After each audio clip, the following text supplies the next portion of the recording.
Amazing new article released today on the Intercept by Jeremy Scahill and Ryan Devereaux on the issue of the terrorist watch list.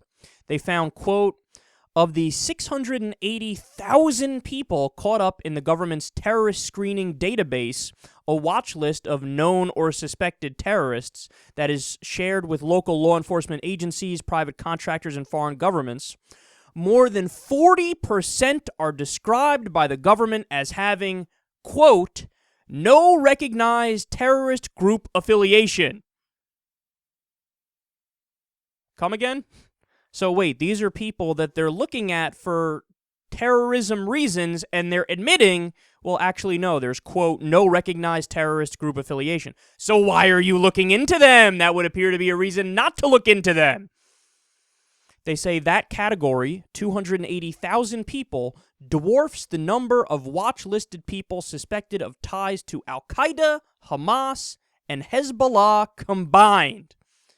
So they're spying more on people who have no connection to al-qaeda, Hamas, Hezbollah combined. So they're looking more into the people that they shouldn't be looking into.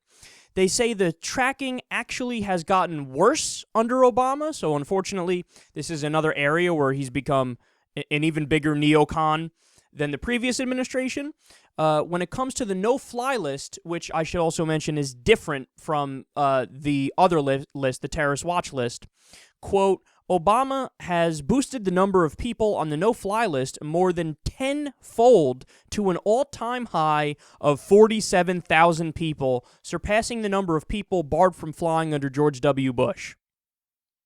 Now, here's the biggest problem as they outline in the article. There's no rational basis for who they put on the list. None. They explain, quote, the second highest concentration of people designated as known or suspected terrorists by the government is in Dearborn, Michigan, a city of 96,000 that has the largest percentage of Arab American residents in the country. So, in other words, there's been no evidence of any terrorism over there, but they just look at the fact that they're Arabs and they say, oh, well, they must be terrorists. They have darker skin than us.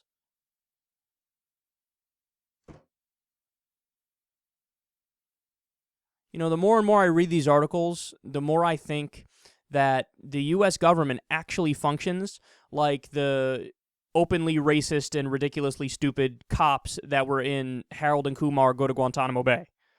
Like every single article. Remember, the last amazing story that came out of the Intercept, they gave specific examples of openly moderate Muslims that some of them ran for office as Republicans. Some of them were in the government under the Bush administration.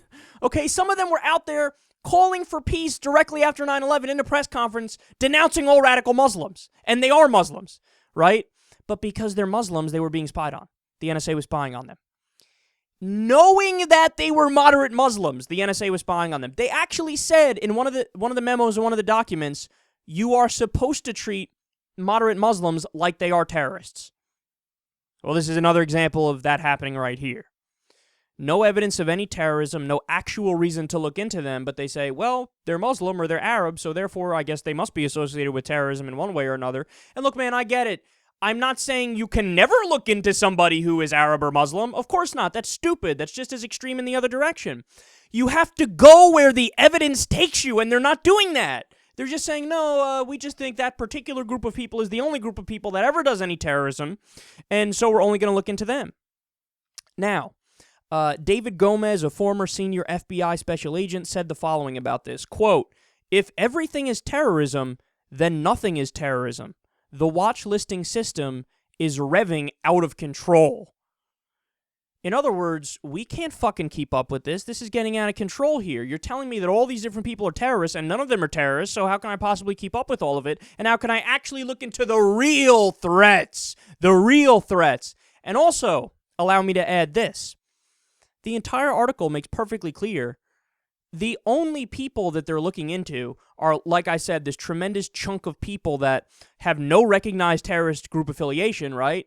And then other than that, it's al-Qaeda, Hamas, Hezbollah, Taliban, and specifically Muslim and Arab descent supposed terrorists. I didn't see any section for sovereign citizens. I didn't see any section for KKK operatives. I didn't see any section for anti-government extremist militias. I didn't see any section for abortion clinic bombers. I didn't see any section or segment for any of that. And we just covered a story yesterday, a survey done of law enforcement officials. They asked them, who do you think is the biggest terrorist threat in the United States of America? They go, oh, no question, hands down, sovereign citizens. Not even close. Meanwhile, in 2006 and 2007, when they asked them, the perception was totally different. They said, well, we think it's Islamic extremists. Right? Now, look, to be clear, at the time, that actually wasn't true even then, but that was the perception. Now the perception has even changed according to local law enforcement officials. But here we see that the federal government is still stuck in this primitive, ridiculous, counterfactual mindset of, well, it's got to be the Arabs and the Muslims that are committing all the terrorist attacks. They are insanely stupid. Insanely stupid. If you think there's this like high-minded hierarchy of incredibly intelligent people working behind the scenes to keep us safe, nonsense! There's a bunch of idiots who think they're smarter than they are and don't even make decisions based on the data. For fuck's sake, what about the Department of Homeland Security study, the report that came out from them that said, hey guys, we looked into all the terrorist attacks on the United States from the 1990s until when the report was released in 2009. By the way, this was a Bush administration commissioned report. It was a conservative-led report. And what did they find? 56% of the terrorist attacks in the United States during that time span were from right-wing terrorists. And what was the response? The Republicans shrieked and bitched and moaned, and then they cut the department. They cut the Department of Homeland Security department that specifically looked into right-wing terrorism, and they increased the Islamic terrorism department. And lo and behold, there's been more right-wing terrorist attacks in recent times. Okay, we've covered them, many of them on the show recently. Look within the past year. Look in the YouTube archives. We've, detailed many of these different cases.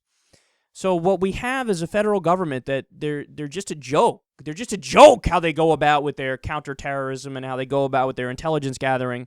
Most of the people they're spying on, or not most, 40% of the people that they're spying on have no recognized terrorist group affiliation. And the other ones, maybe some are, maybe some aren't terrorist affiliated, but it's only a specific kind of group that they're looking into, and they're leaving this gigantic blind spot, which is the actual threat domestically.